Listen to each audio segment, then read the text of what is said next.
Dementia Researcher with a blogger narrating.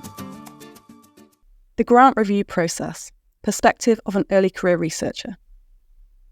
As the first early career researcher, ECR, member of MND Scotland's grant reviewing scientific advisory panel, SAP, I would wholeheartedly encourage other funding bodies to consider adding this role to their own grant review panels. It's an incredibly rewarding position, and I believe it's of huge benefit, not just to researchers in the early stages of their career, but for the people we're trying to help. My name is Dr. Hannah Smith.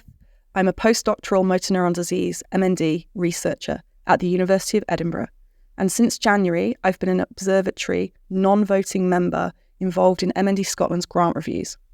Having an ECR on a scientific advisory panel is extremely rare, and MND Scotland is the first funding body for motor neuron disease research to offer such a role. Many ECRs will recognise that transitioning from postdoctoral training to an independent research career as a principal investigator can be very challenging. As well as building your skills and developing your own unique research niche, you must apply for and gain funding, whether that's a project grant or a fellowship. In my view, this is the most challenging skill, as the grant process can be opaque, and although many grant panels will give feedback, it's not always clear how to improve your grant applications. Having the chance to observe the grant review process directly during SAP meetings with the team at MND Scotland is therefore an incredible opportunity. Watching a discussion unfold demonstrates how to concisely communicate the impact of a prospective application and the review process itself in a way that's almost impossible to learn otherwise. Personally, research into MND is my passion. I completed my PhD in motor neuron development and synaptogenesis in 2019, and for my first postdoc, I moved to bone development and homeostasis. This taught me a great deal, but I realised that my true calling is in MND.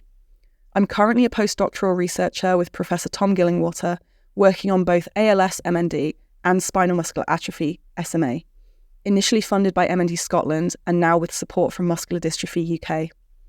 My dream is to become a principal investigator of my own research group one day, and I'm so incredibly grateful to have been selected as the ECR member of the SAP. As well as directly improving my own grant writing ability, I believe there are benefits for MND Scotland including an ECR member on their SAP. Although I don't have the decades of experience that the full voting members do, my day-to-day work is still at the lab bench. I'm always reading and troubleshooting new techniques or new approaches for generating and analysing data. This gives me a distinct perspective on the technical aspects of an application. Retention of ECRs in the field is an issue that's not unique to MND research. With opportunities like these for ECRs who've developed a high level of experience in MND, MND Scotland is also supporting the development of the next generation of research leaders.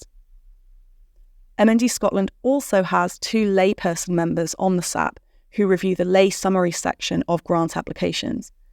I feel their inputs are incredibly beneficial to the charity, to the wider community living with MND, and to myself. As a fundamental scientist working in a lab with no patient-facing aspect, it's important not to lose sight of my goal, research that will benefit people living with MND. This experience has reinforced to me just how vital it is to communicate in an engaging manner suitable for non-scientists and to centre the MND community when preparing applications. As a charity that supports people living with MND, MND Scotland is encouraging better scientific grant applications from current and future ECRs while keeping the focus on how our research will benefit everyone impacted by the disease. My experience so far as an ECR member of a scientific advisory panel has been invaluable, both personally and for my future career development. I'd recommend any ECRs who encounter such a role to apply. I also hope that other funding bodies will follow MND Scotland's lead and consider including ECRs in their own panels. It's such a mutually beneficial role to be part of, and I feel both very lucky and very proud to be the first person in this role. Thank you for listening. Join the Dementia Research bloggers and share your own views.